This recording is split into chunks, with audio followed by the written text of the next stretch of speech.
The moon hung low over the churning black waters, its pale light glinting off the crests of the waves. A ship cut silently through the night, its sails taut with wind. Then in the shadows, hands moved swiftly. Ropes were pulled, fabric unfurled. The flag at the mast had changed, its colors and sigil transforming in an instant. The vessel was no longer what it appeared to be. This was the birth of the false flag. Long before the term became a whisper in the halls of power or a hashtag in the digital age, it was a tactic of war. Navies flew enemy colors to deceive, to ambush, to turn the tide of battle with a lie stitched into cloth. But deception, once confined to the sea, soon found its way onto land, into the strategies of nations, the secret memos of generals, the blood-stained pages of history. In 1931, the Mukden incident unfolded like a carefully staged play. A section of railway in Manchuria was blown apart, an act blamed on Chinese dissidents. The explosion became Japan's justification to invade, to seize territory under the pretense of self-defense. But the truth, buried in classified cables and hushed confessions, was far darker. The explosives had been planted by Japanese officers themselves. The lie was the spark, the war its inevitable fire. 8 years later, another fabrication ignited the world. The Gleiwitz incident, a staged attack on a German radio station by men dressed as Polish saboteurs. Their corpses, dressed in enemy uniforms, were paraded before cameras. Hitler's voice thundered over the airwaves, declaring Poland the aggressor. The next morning, tanks rolled across the border. The war began with a lie, and millions would die for it. By 1962, the game had evolved. In the locked drawers of the Pentagon, Operation Northwoods lay waiting. A proposal to stage terrorist attacks on American soil, to blame Cuba, to manufacture a casus belli for invasion. False evidence, fake victims, even the potential sacrifice of civilians, all laid out in cold, bureaucratic prose. The plan was never executed, but its existence whispered a truth too unsettling to ignore. Deception was not just a weapon of war. It was a tool of statecraft. Blood had been spilled for less, and it would be again.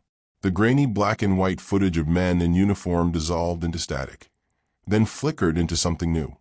A cascade of glowing screens, each one pulsing with the rapid-fire chatter of the digital age. News clips of smoke-filled skies and tearful interviews blurred into Twitter feeds, Reddit threads, and YouTube thumbnails, screaming in bold, all caps fury. False flag. The term had escaped the shadows of classified briefings and leaked documents. It had gone viral. The voiceover, calm but edged with unease, began. What was once a tactic of war became a weapon of the internet age. A label slapped onto tragedies. A seed of doubt planted in the rubble of real suffering. The screen split on one side. The collapsing towers of September 11th, 2001, dust-choked streets, firefighters staggering under the weight of the unthinkable. On the other, forum posts multiplying like spores. Controlled demolition. Insurance scam. They knew. The theories spread faster than the news itself, metastasizing in the fertile ground of shock and grief. The official narrative was a target, and distrust was the bullet. Then Sandy Hook, 20 children, 6 educators, a nation's breath held in horror. And yet, within hours, the whispers began. Crisis actors, stage drills, government plot. The raw, unbearable pain of loss was drowned out by a chorus of keyboard skeptics, their certainty unshaken by lack of proof. The absence of evidence became, to them, evidence itself. The camera zoomed in on a single tweet, its letters stark against the void of the screen. Why would anyone trust what they're told? The psychology was laid bare in flashes, a montage of human faces, eyes narrowed, lips pressed in, a veteran turning off the TV with a scoff, a teenager hunched over a laptop, clicking link after link. The voiceover continued. Distrust in authority wasn't new, but the internet gave it a megaphone and an algorithm that fed the hunger for hidden truths. Experts appeared in clipped interviews, their words urgent.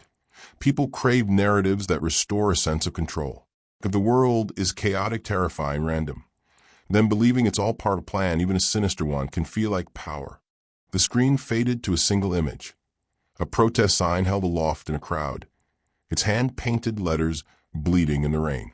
False flag equals false reality. The storm arrived not with thunder, but with a deluge of data. Graphs spiking, algorithms churning, hashtags trending. A single statistic flashed across the screen.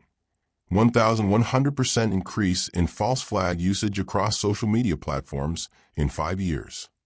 The term had metastasized, evolving from niche conspiracy lingo to mainstream rhetoric, weaponized in political speeches, protest chants, and viral rants. The camera panned over a digital war room, screens flickering with heat maps of misinformation, clusters of red spreading like infections. A voice tense with urgency narrated. What began as skepticism had curdled into something darker, a reflexive dismissal of tragedy, a default setting of disbelief. Clips rolled of politicians at podiums, their fingers stabbing the air. This was a false flag operation designed to take away your rights, one shouted to a roaring crowd.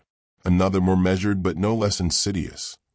We must ask who truly benefits from these events.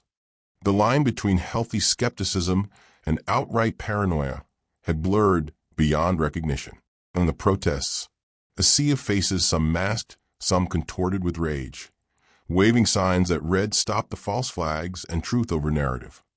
The camera lingered on a young woman, her voice trembling as she spoke into a megaphone. They want us divided, scared, and blind. Wake up.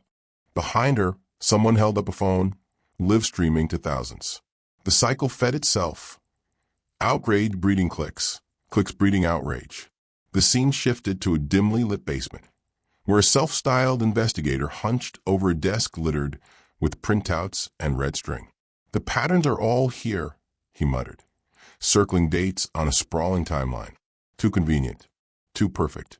His YouTube counter ticked upward. 200,000 views and climbing. Experts returned, their faces weary. Confirmation bias is the engine, one explained. People seek out information that validates what they already believe. The internet hands them an endless supply. Another added, fear is the fuel. If you're convinced the world is being manipulated, every tragedy becomes proof. The montage accelerated: school shootings, wildfires, pandemics. Each event met with the same corrosive whisper. Was it real? Or was it staged? The voiceover turned grim. When every disaster is suspect, nothing is sacred. Grief becomes a battleground. Truth becomes collateral damage. The modern obsession was complete. The world was a puzzle, and every piece to someone was a lie.